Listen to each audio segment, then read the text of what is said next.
សួស្តីបងប្អូនអរគ្នាថ្ងៃនេះដែរខ្ញុំនឹងមានវីដេអូបង្ហាញទៀតបងប្អូននេះដែរខ្ញុំធ្លាប់បង្ហាញបងប្អូនកាលពីប្រហែលជា2ឆ្នាំមុនខ្ញុំបានទិញ ND នេះមួយប៉ុន្តែខ្ញុំបានលក់ចេញទៅវិញទៅហើយប៉ុន្តែមករយៈក្រោយនេះខ្ញុំក៏បានទិញមកវិញខ្ញុំសម្រេចថានឹងទិញវិញប៉ុន្តែទិញតម្លៃដែលធូរជាងឯងហើយខ្ញុំនឹងប្រាប់បងប្អូនថាហេតុអីបានខ្ញុំនឹងទិញតម្លៃដែលធូរជាងហើយ ND នេះវាមានអត្ថប្រយោជន៍អីគេខ្លះអញ្ចឹង ND នេះរបស់ KNS ហើយជា Gold បើខ្ញុំទិញលោកមុនវាមានតម្លៃខ្ពស់ហើយវាជាប្រភេទ premium ណាអាថ្លៃជាងគេវាមានកលឹះនៅខាងនោះប៉ុន្តែនេះអត់មានទេហើយវាអាចមួលទៅបានចែកបងប្អូនសម្រាប់ ND គេប្រើដើម្បីថតវីដេអូហើយយើងប្រើដើម្បីវាងឹតវាភ្លឺអញ្ចឹងណា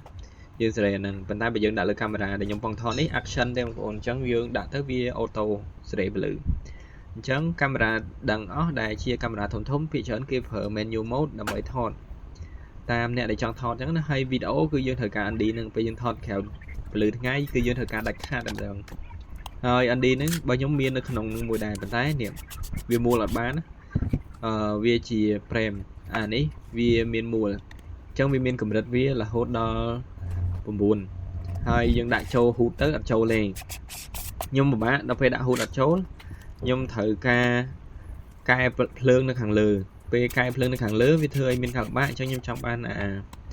ND ណាដែលដាក់ចូលទៅយើងដាក់ហ៊ូតបានហើយយើងលាក់នៅខាងក្នុងចេះបាននេះអញ្ចឹង ND នេះគឺលាក់នៅខាងក្នុងបានពេលយើងមើលអត់ដឹងទេបងប្អូនហើយយើងដាក់នៅខាងក្រៅអញ្ចឹងណាហើយ ND នេះបោះ Gold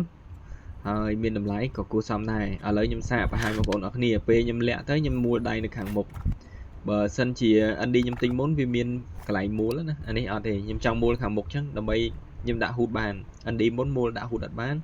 ហើយខ្ញុំក៏សម្រេចលក់ទៅហើយមកទិញអានេះរៀងធូរថ្លៃជាងប៉ុន្តែគុណភាព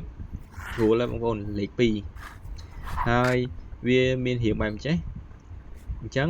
ND នេះខ្ញុំ recommend មែនតើសម្រាប់អ្នកថតវីដេអូហើយត្រូវថ្ងៃច្រើនបើសិនជាអ្នកថតរូបភាពសូមកុំទិញអីបងប្អូនខាតពេលដូច្នេះអរគុណបងប្អូនអរគ្នាសម្រាប់ការទស្សនាចាំជួបគ្នាវីដេអូខ្លីៗផ្សេងៗទៀតអរគុណច្រើន